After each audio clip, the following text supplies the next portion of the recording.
ഓം ശ്രീ മഹാദേവി നമഃ. നമസ്കാരം. ശ്രീ ലളിതാ സഹസ്രനാമ സ്തോത്രത്തിൻ്റെ 577 വരെയുള്ള നാമാർത്ഥങ്ങൾ നമ്മൾ അറിഞ്ഞു. ഇന്ന് നമുക്ക് 578 മുതൽ 600 വരെയുള്ള നാമങ്ങളാണ് അറിയേണ്ടത്. ആദ്യം നമുക്ക് ശ്ലോകം ഒന്ന് ചൊല്ലാം, അതിന് ശേഷം നാമാർത്ഥങ്ങൾ നോക്കാം. ഓം ഗുരുഭ്യോ നമഃ. ഓം ഗംഗണപതയേ നമഃ. ഓം ശ്രീ പരാശക്തിയേ നമഃ. മഹാകൈലാസ നിലയാ മൃണാള മൃദുദോർലതാ മഹനീയതയാ മൂർത്തി മഹാസാമ്രാജ്യശാലിനി ആത്മവിദ്യാ മഹാവിദ്യാ ശ്രീവിദ്യാ കാമസേവിത ശ്രീ ഷോഡശാക്ഷരീ വിദ്യാ ത്രികൂട കാമകൂടിക കടാക്ഷ കിങ്കരീഭൂതകമലാ കോടി സേവിത ശിരസ്ഥിത ചന്ദ്രനിഭ ഫാലസ്തേന്ദ്രതനുപ്രഭാ ഹൃദയസ്ഥാര വിപ്രഖ്യ ത്രികോണാന്തരദീപിക ദാക്ഷായണി ദൈത്യഗന്ത്രി ദക്ഷയജ്ഞ വിനാശിനി.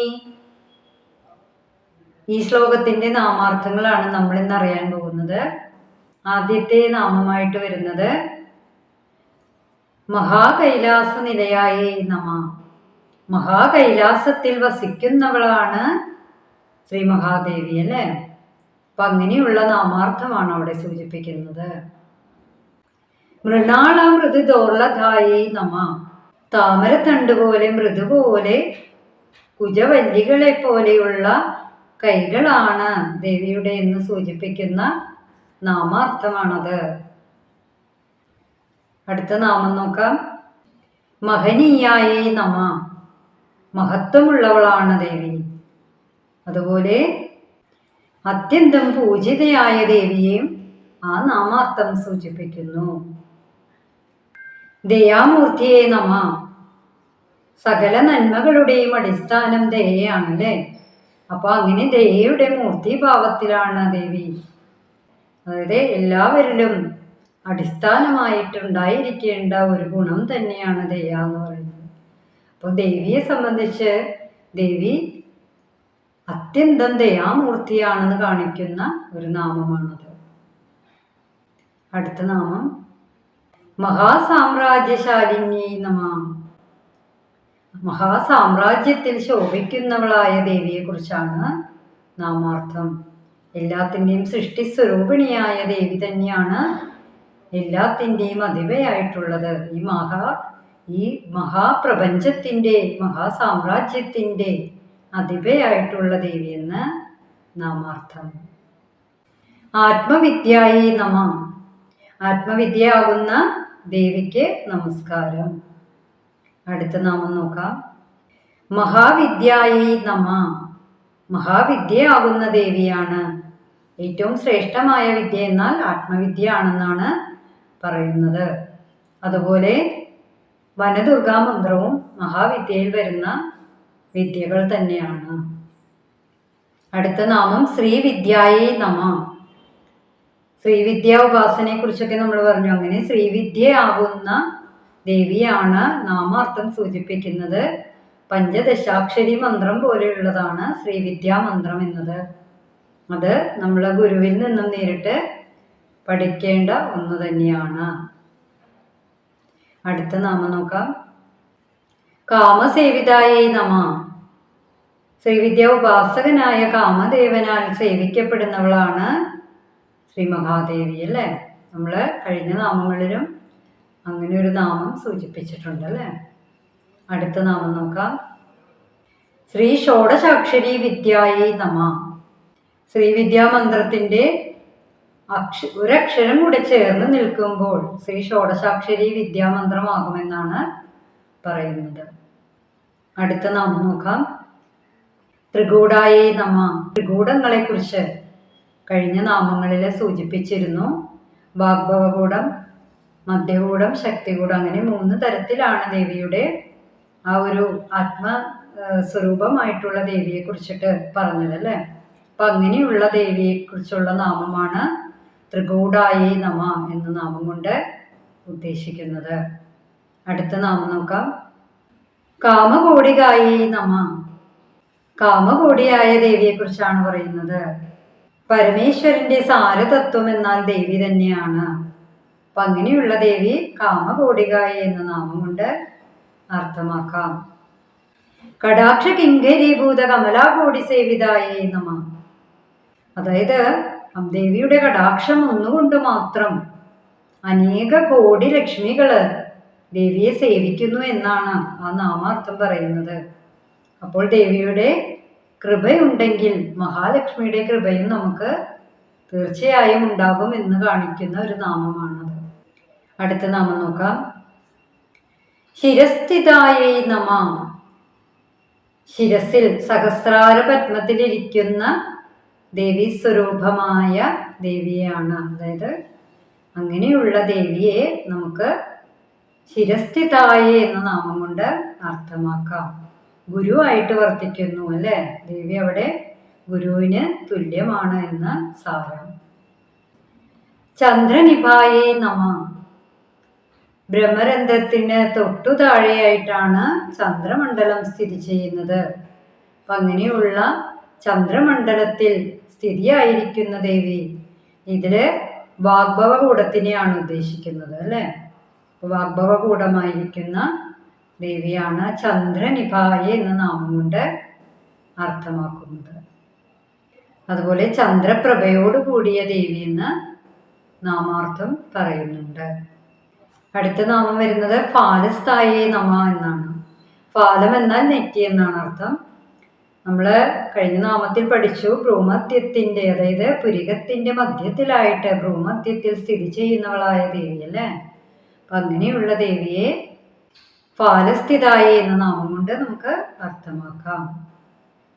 ഇന്ദ്രധനുഷ്പ്രഭായേ നമ. അതായത് ഇടിമിന്നലിന്റെ കാന്തിയോടുകൂടിയിരിക്കുന്നവൾ, അതായത് അർദ്ധചന്ദ്രാകൃതിയിൽ, നെറ്റിയിലെ അർദ്ധചന്ദ്രാകൃതിയില് ദേവിയുടെ തേജസ് അങ്ങനെ മഴവില്ലിന്റെ കാന്തി പോലെ ഇരിക്കുന്നു എന്നാണ് അർത്ഥസാരം പറയുന്നത്. അങ്ങനെ മഴവില്ലിന്റെ കാന്തിയുള്ള ദേവിയാണ് നാമാർത്ഥം സൂചിപ്പിക്കുന്നത്. നമുക്ക് അടുത്ത നാമം നോക്കാം. ഹൃദയസ്ഥായേ നമ. ഹൃദയത്തിൽ വസിക്കുന്നവളായ ദേവിയാണ് എന്ന് നാമാർത്ഥം സൂചിപ്പിക്കുന്നു. കഴുത്തു മുതൽ അരക്കെട്ട് വരെയുള്ള ഭാഗമാണ് മധ്യകൂടം. അപ്പോൾ ഹൃദയത്തിൽ സ്ഥിതി ചെയ്യുന്ന ദേവി എന്ന് പറയുമ്പോൾ ആ മധ്യകൂടത്തിനെ ഉദ്ദേശിച്ചിട്ടാണ് ഹൃദയത്തിൽ വർത്തിക്കുന്ന ദേവി, ഹൃദയത്തിൽ നമ്മൾ ധ്യാനിക്കേണ്ട ദേവി എന്നൊക്കെയാണ് ഹൃദയസ്ഥായി എന്ന നാമം കൊണ്ട് അർത്ഥമാക്കുന്നത്. ഇനി അടുത്ത നാമം നോക്കാം. രവിപ്രഖ്യായേ നമ. അതായത് ഹൃദയത്തിലെ സൂര്യനെ പോലെ ജ്വലിക്കുന്ന പ്രകാശപൂരിതമായ ദേവിയാണ്. അപ്പം അങ്ങനെയുള്ള ദേവിയാണ് രവിപ്രഖ്യായേ എന്ന നാമം കൊണ്ട് അർത്ഥമാക്കുന്നത്. നമുക്ക് അടുത്ത നാമം നോക്കാം. ത്രികോണാന്തര ദീപികായേ നമ. ത്രികോണത്തിന്റെ മധ്യത്തിലായിട്ട് സ്ഥിതി ചെയ്യുന്ന ദേവി. ഇത് ശക്തികൂടത്തിന്റെ ഭാഗമായിട്ടാണ് പറയുന്നത്. നമ്മൾ പറഞ്ഞു അരക്കെട്ട് മുതൽ കാൽപാദം വരെയുള്ള ദേവിയുടെ ഭാഗം ശക്തികൂടം. ശക്തികൂടം ആ ഭാഗത്താണ് മൂലാധാര ചക്രം വരുന്നത്. നട്ടെല്ലിന്റെ താഴെയായിട്ടാണെന്ന് നമുക്കറിയാം. അപ്പം ആ മൂലാധാര ചക്രത്തിൻ്റെ നടുവിലായിട്ട് ത്രികോണാന്തരം ഒരു ത്രികോണമുണ്ട്. അതിൻ്റെ മധ്യത്തിലായിട്ട് അഗ്നി, അതായത് അഗ്നിമണ്ഡലം എന്ന് പറയുന്ന ഭാഗം, അങ്ങനെയുള്ള ഭാഗത്ത് സ്ഥിതി ചെയ്യുന്നവളായ ദേവിയാണ് ത്രികോണാന്തര. അതില് ദീപമായി പ്രകാശിക്കുന്നവളെ ത്രികോണാന്തര ദീപികായ എന്ന നാമം കൊണ്ട് അർത്ഥമാക്കാം. ഇപ്പൊ നമ്മളിവിടെ 3 ഭാഗങ്ങളിലും പറഞ്ഞു അല്ലെ? വാഗ്ഭവകൂടം പറഞ്ഞു, അതായത് അതില് ദേവി നെറ്റി ഭ്രൂമധ്യത്തിൽ സ്ഥിതി ചെയ്യുന്ന ദേവിയെ കുറിച്ച് പറഞ്ഞു. അതുപോലെ ശിരോമധ്യത്തിൽ സ്ഥിതി ചെയ്യുന്ന സഹസ്രാര പത്മത്തിൽ സ്ഥിതി ചെയ്യുന്ന ദേവിയെ കുറിച്ച് പറഞ്ഞു. അതെല്ലാം വാഗ്ഭവകൂടത്തിൽ വരുന്നു. പിന്നെ മധ്യകൂടത്തിൽ ഹൃദയത്തിൽ സ്ഥിതി ചെയ്യുന്ന ദേവിയെ കുറിച്ച് പറഞ്ഞു, മധ്യകൂടമായിട്ട് വരുന്നു. അതുപോലെ ശക്തികൂടത്തിൽ മൂലാധാര ചക്രത്തിൽ സ്ഥിതി ചെയ്യുന്ന ത്രികോണാന്തര ദീപിക എന്ന നാമം ഒക്കെ അർത്ഥമാക്കുന്ന തരത്തിലുള്ള കാര്യങ്ങളൊക്കെ നമ്മളിവിടെ വിശദീകരിച്ചു. അപ്പോൾ ഈ നാമങ്ങളിലൊക്കെ ദേവിയെക്കുറിച്ച് പറയുന്ന ഈ നാമങ്ങളൊക്കെ അങ്ങനെ ജ്ഞാനരൂപത്തിൽ സ്ഥിതി ചെയ്യുന്ന ദേവിയെക്കുറിച്ചാണ് പറയുന്നത് അല്ലേ? നമ്മുടെ ആത്മാവിൽ സ്വരൂപമായിട്ട് നിലകൊള്ളുന്ന ദേവിയുടെ കാര്യങ്ങളാണ്. പിന്നെ ശ്രീവിദ്യ ഉപാസനയെക്കുറിച്ച് പറഞ്ഞു. അത് നമുക്ക് കൂടുതൽ വിശദീകരിക്കാനായിട്ട് സാധിക്കുകയില്ല. അതെല്ലാം ഗുരുമുഖത്തുനിന്ന് പഠിക്കേണ്ട സാധനങ്ങളാണ്. അപ്പൊ ഇന്ന് നമുക്ക് അടുത്ത നാമം എന്താണെന്ന് നോക്കാം. ദാക്ഷായണി നമ. നമുക്കറിയാം അല്ലേ, ദാക്ഷായണി ആരാണ്? ദക്ഷ രാജാവിൻ്റെ പുത്രിയായ സതീദേവി തന്നെ. ദേവി ശ്രീപാർവതിയായിട്ട് പിന്നെ വീണ്ടും ജനിച്ചു അല്ലേ. അപ്പൊ ആ സതീദേവി ദക്ഷന്റെ പുത്രിയായിരുന്നു, അതാണ് ആ നാമാർത്ഥം. ദൈത്യഹന്ത്രിയായി നമ. അസുരന്മാരെ നിഗ്രഹിക്കുന്നവളാണ് ദേവി അല്ലേ. എത്ര അസുരന്മാര് ദേവിയാൽ നിഗ്രഹിക്കപ്പെട്ടിട്ടുണ്ട്. അതായത് അധർമ്മികളായവരാരും ദേവിയിൽ നിന്നും രക്ഷപ്പെടില്ല എന്ന് കാണിക്കുന്നതാണ് അതെല്ലാം അല്ലേ. അധർമ്മം ഒരിക്കലും വച്ചു പുറപ്പിക്കില്ല ദേവി.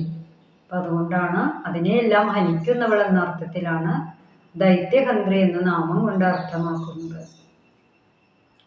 അടുത്ത നാമം വരുന്നത് ദക്ഷയജ്ഞ വിനാശിന്യേ നമ എന്നാണ്. നമുക്കറിയാം ആ കഥയല്ലേ. ദക്ഷൻ നടത്തിയ യാഗാഗ്നിയിലാണ് ദേവി സ്വന്തം ശരീരം ഹോമിച്ച് ആ യജ്ഞത്തിന് ഭംഗമുണ്ടായി അല്ലേ. അങ്ങനെ അപ്പോൾ അങ്ങനെയുള്ള ദേവിയെയാണ് ദക്ഷയജ്ഞ വിനാശിനി എന്ന നാമം കൊണ്ട് അർത്ഥമാക്കുന്നത്. ആ കഥകളൊന്നും നമ്മൾ വിശദീകരിക്കേണ്ട ആവശ്യമില്ലല്ലോ, എല്ലാവർക്കും അറിയുന്ന കഥകൾ തന്നെയാണ് അല്ലേ. ഇതെല്ലാം നമ്മളെ കൊണ്ടുചെന്നെത്തിക്കുന്നത് ദേവിയുടെ മഹത്വവും മഹനീയവുമായ ആ ഒരു അവതാര ലക്ഷ്യങ്ങളും അവതാര പൂർത്തീകരണങ്ങളും ഒക്കെയാണ് അല്ലേ. അതുപോലെ അമ്മയുടെ രൂപങ്ങളും ഭാവങ്ങളും എല്ലാം നമ്മൾ ഇങ്ങനെ അറിഞ്ഞുകൊണ്ടേയിരിക്കുന്നു. അതിൽ നിന്നെല്ലാം നമുക്ക് മനസ്സിലാക്കാൻ കഴിയുന്നത് നമ്മുടെ ഉള്ളിലുള്ള ആത്മചൈതന്യമായിട്ട് വർത്തിക്കുന്ന എല്ലാവരിലും ഉണ്ട്, എല്ലാ ജീവജാലങ്ങളിലുമുള്ള അല്ലേ. എല്ലായിടത്തേക്കും ദേവിയുടെ കണ്ണെത്തുന്നത് എന്ന് പറയുന്നത് നമ്മുടെ ഉള്ളിലുള്ള അകക്കണ്ണാണ് എത്തുന്നത്. നമ്മുടെ ഉള്ളിൽ തന്നെയാണ് ആ ദൈവചൈതന്യം. ദേവിയിലൂടെ നമുക്ക് ആ ചൈതന്യത്തിലൂടെ നമ്മൾ അറിയണം, നന്മ എന്താണെന്ന് അറിയണം, അധർമ്മം എന്താണെന്ന് അറിയണം, തിന്മ എന്താണെന്ന് അറിയണം, നല്ല ഗുണങ്ങൾ എന്താണെന്ന് അറിയണം. അപ്പം അതറിഞ്ഞ് പ്രവർത്തിക്കുന്നവർക്ക് എല്ലാ കാര്യങ്ങളും ശുഭമായി തീരും. എല്ലാവർക്കും നന്മകൾ ഉണ്ടാവട്ടെ. നല്ലൊരു ദിനം ആശംസിച്ചുകൊണ്ട് ഇനി നമുക്ക് അടുത്ത വീഡിയോയിൽ വീണ്ടും കാണാം. നന്ദി, നമസ്കാരം.